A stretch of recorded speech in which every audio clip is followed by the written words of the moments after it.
ओम शांति। 4 अगस्त 2023 के ईश्वरीय महावाक्य सुनते हैं।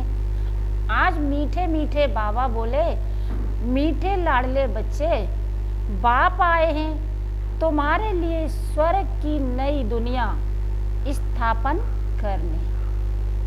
बाबा किस लिए आए हैं? स्वर्ग की नई दुनिया स्थापन करने।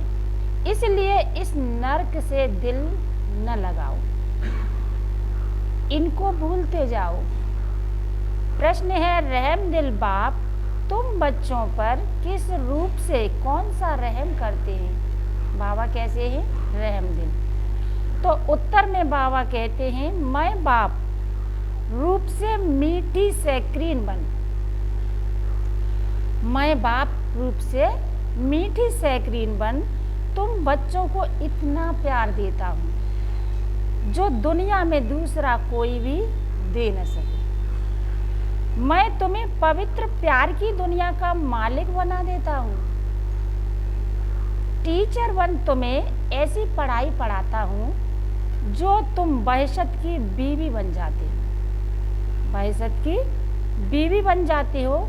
यह पढ़ाई है मनुष्य से देवता बनने की। यह ज्ञान रत्न तुम्हें विश्व का मालिक बना देते हैं। ये ज्ञान रत्न हमें क्या बना रहे हैं? विश्व का मालिक। गीत है, कौन है माता कौन है पिता। ओम शांति। बच्चों को ओम शांति का अर्थ समझाया जाता है। ओम का अर्थ है आई एम आत्मा। मैं आत्मा निराकार परमात्मा की संतान हूँ। शरीर का फादर वह है जिसने जन्म दिया है। शरीर के पिता कौन है? जिसने जन्म दिया है। उनको कहा जाता है शरीर को जन्म देने वाला फादर। और शिव बाबा है आत्माओं का बाप। वह तो है ही। ढेर के ढेर करोड़ों आत्माएं अपनी निराकारी दुनिया में रहती हैं। वहाँ सदैव निर्विकारी ही हैं। विकारी तो परम धाम में रह न सके। पहले तो यह बात पक्की करनी पड़ेगी, मैं आत्मा, मेरा बाप परमात्मा। आत्मा के संबंधी सब भाई भाई हैं। इस शरीर के बाप को कहा जाता है लौकिक बाप। जन्म देने वाले पिता को क्या कहा जाता है? लौकिक बाप।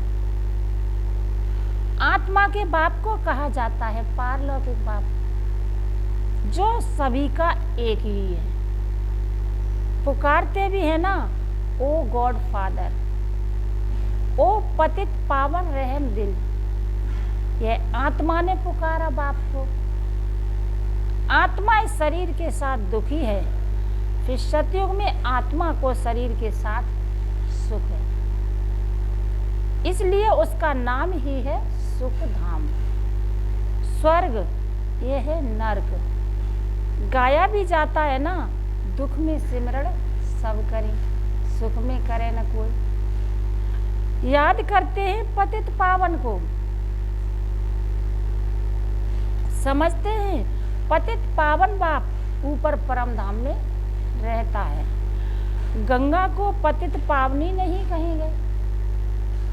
गंगा को तो इन आँखों से देखा जाता है। निराकार बाप को अथवा आत्मा को नहीं देखा जा सकता। देख सकते हैं इन स्थूल आँखों से। परमपिता परमात्मा प्राणदाता जो दिव्य चक्षु विधाता है, उनको कहा जाता है ओ गॉड फादर क्रिएटर। अच्छा, फिर मदर कहाँ से आई? मदर बिगर बाप सृष्टि की रचना कैसे रचें? मदर तो जरूर चाहिए ना। गॉड फादर मनुष्य सृष्टि का रचेता, वह है सबका बाप। फादर है तो मदर भी जरूर होगी। बाप आकर समझाते हैं मैं हूँ ही निराकार। बाबा क्या कह रहे हैं कि मैं हूँ ही निराकार। मैं जब आऊं शादी करूं तब बच्चे होंगे, परंतु शादी तो करनी नहीं है। अब बाबा यहाँ पर क्या कह रहे हैं, परंतु शादी तो करनी नहीं है, बच्चे पैदा करने हैं, शादी बगैर। बच्चों को मैं एडाप्ट करता हूँ, माना बाबा गोद लेते हैं हम बच्चों को। समझो कोई को स्त्री नहीं है, चाहते हैं कि अपनी मिल्कियत किसको देकर जाऊं, फिर धर्म के बच्चे बनाते हैं, गोद ले लेते हैं ना, एडाप्ट करते हैं, तो माँ बाप दोनों ठहरे ना। तो बेहद का बाप कहते हैं कि मैं भी फादर हूँ, मैं कैसे रचूं, समझ की बात है ना। बाप खुद आकर समझाते हैं, मुझे शरीर तो चाहिए ना, तो इनका आधार लेता हूँ। तुम कहते हो हम ईश्वर की संतान हैं, ईश्वर की संतान तो सब हैं, परंतु इस समय बाप सम्मुख आया हुआ है। तुम बच्चों को गोद में लेते हैं, तुम समझते हो हम बाबा के बच्चे बने हैं। बाप है स्वर्ग का रचेता, स्वर्ग का मालिक बनाने के लिए राजयोग सिखलाते हैं, खुद बैठ बतलाते हैं। क्या बतलाते हैं कि मैं निराकार गॉड फादर हूँ। बाबा ने तो आकर के बताया, निराकार को मनुष्य सृष्टि का रचेता कैसे कह सकते। तो बच्चों को एडाप्ट कर उन्हों को ही बैठ समझाते हैं कि मैं शिव निराकार हूँ। पहले बाबा गोद लेते हैं, फिर समझाते हैं कि मैं निराकार हूँ। तुम भी निराकार आत्माएं हो, तुम गर्भ जेल में आते हो, मैं गर्भ जेल में नहीं आता हूँ। शिव बाबा का जन्म कोई माँ की कोख के द्वारा नहीं होता है। तुम्हारे लिए है आधा कल्प गर्भ महल, आधा कल्प है गर्भ जेल। क्योंकि आधा कल्प माया रावण पाप कराती है, माया रावण क्या कराती है, पाप। आधा कल्प सतयुग में माया होती नहीं, जो पति दुखी बनाए। मैं 21 जन्मों के लिए तुमको स्वर्ग का वर्षा देता हूँ। नई दुनिया स्वर्ग को कहा जाता है। मकान भी पुराना होता है तो पुराने को छोड़ नए में जाते हैं। यह भी पुरानी दुनिया है ना, वह है नई दुनिया, गोल्डन एज, पावन दुनिया। तो बाप कहते हैं, लाडले बच्चे मैं तुम्हारे लिए स्वर्ग स्थापन कर रहा हूँ। तुम फिर नरक से दिल क्यों लगाते हो। अब नरक को भूल जाओ, मुझ बाप और स्वर्ग को याद करो। पुरानी दुनिया को भूलते जाओ, यह है बेहद का संन्यास। पुरानी देह सहित जो कुछ भी देखते हो उनका भी ममत्व छोड़ो। समझो हम सब कुछ ईश्वर को देते हैं। यह शरीर, धन दौलत, बच्चे आदि सब खत्म हो जाने वाले हैं। यह वही महावारी महाभारत लड़ाई है जिसके द्वारा मुक्ति, जीवन मुक्ति के गेट्स खुलने हैं। हरि का द्वार कहते हैं ना, हरि कहा जाता है श्री कृष्ण को। उनका द्वार है बैकुंठ। बैकुंठ के गेट बाप आकर खोलते हैं।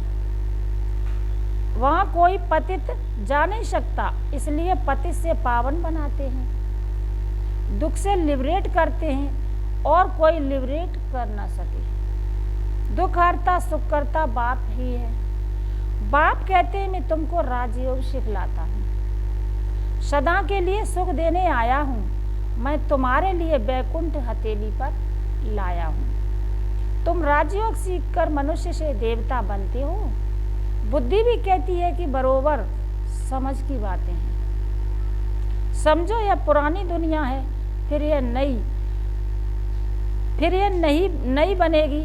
शर्म शक्तिवान एक ही बाप है जो अपनी शक्ति से स्वर्ग का मालिक बनाते हैं। चाहते भी हैं एक राज्य हो, ऑल माइटी अथॉरिटी राज्य हो। सो तो सतयुग त्रेता में अटल अखंड सुख शांतमय देवी देवताओं की राजधानी थी। कोई विघ्न नहीं था, उनको अद्वैत राज्य कहा जाता है। दूसरा धर्म ही नहीं जो दुखी बने। अभी देखो भल क्रिश्चियन एक ही धर्म के हैं तो भी उनकी आपस में बहुत लड़ाई होती है, क्योंकि माया का राज्य है। सतयुग में माया होती नहीं। अभी कहते हैं ओ गॉड फादर रहम करो, बाप कहते हैं रहम तो सब पर करूँगा, सब बच्चों को पापों से मुक्त करता हूँ, अर्थात पतित दुनिया से लिबरेट करता हूँ।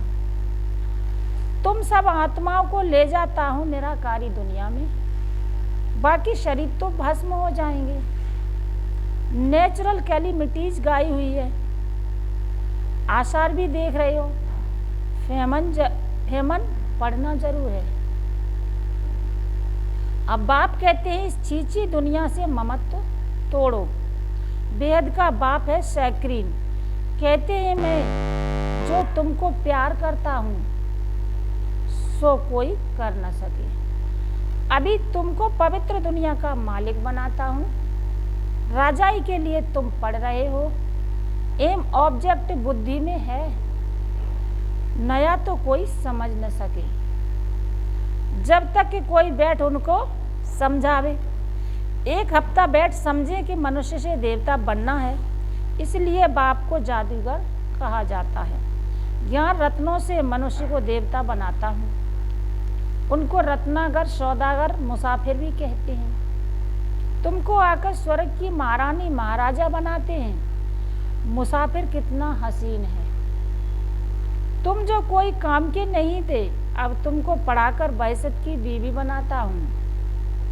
तुम जानते हो हम सूर्यवंशी चंद्रवंशी बनने के लिए पढ़ रहे हैं। परमात्मा पढ़ाते हैं, तुम यहाँ क्या पढ़ते हो?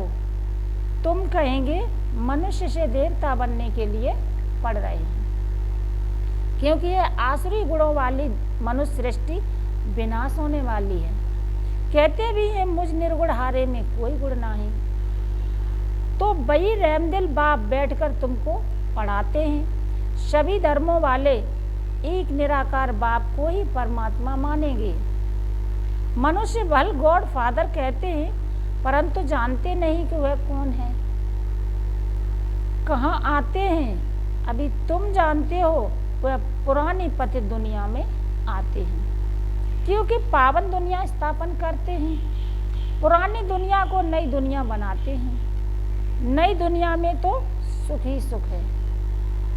बाबा कहते हैं नई दुनिया स्थापन करने कल्प कल्प मुझे आना ही है। यह तो बुद्धि समझती है कि रात के बाद है दिन, फिर चक्र में कलयुग आता है। कलयुग के बाद फिर सतयुग जरूर होगा ना। तुम बच्चों को कहा ही जाता है सुदर्शन चक्रधारी। आत्मा जानती है मैं 84 जन्म कैसे लेती हूँ। कोई मनुष्य मनुष्य को सदगति दे ना सके। मैं आकर समझाता हूँ। हम तुमको पावन बनाते हैं, योग बल से तुम विश्व पर जीत पाते हो। बाप है सर्वशक्तिमान, बाप से तुमको बेहद का वर्षा मिलता है। आकाश पृथ्वी सागर आदि सब पर सब तुम्हारा हो जाएगा। यहाँ तो देखो आकाश पर भी हद पानी भर आकाश पर भी हद पानी पर भी हद लगी है ना। कहते हैं हमारे पानी के अंदर तुम नहीं आओ। तुम तो वहां सारे विश्व पर राज्य करते हो ना।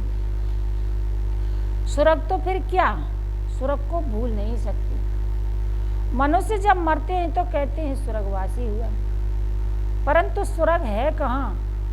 जरूर नरक है ना। यह है ही हेल। सब मनुष्य दुखी हैं, सब पतित हैं। यह राज्य ही रावण का है, जिसको जलाते रहते हैं परंतु जलता ही नहीं है। रावण को 100 फुट लंबा बनाते हैं और बढ़ाते रहते हैं, दिन प्रतिदिन लंबा करते रहते हैं, परंतु समझते नहीं। यह समझ की बातें हैं। यहाँ देखो मुरली चलती है तो फिर टैप में भरी जाती है, क्योंकि गोपिकाएं मुरली बगैर रह नहीं सकें।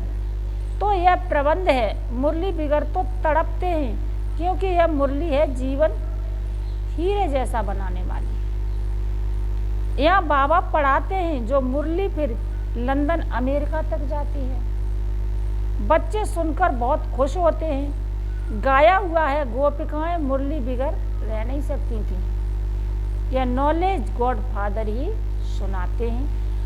मुख्य एक बात समझानी है कि यह हमारा बेहद का बाप है। इनसे स्वर्ग का वर्षा मिलता है। आत्मा कहती है मेरा बाप परमात्मा है।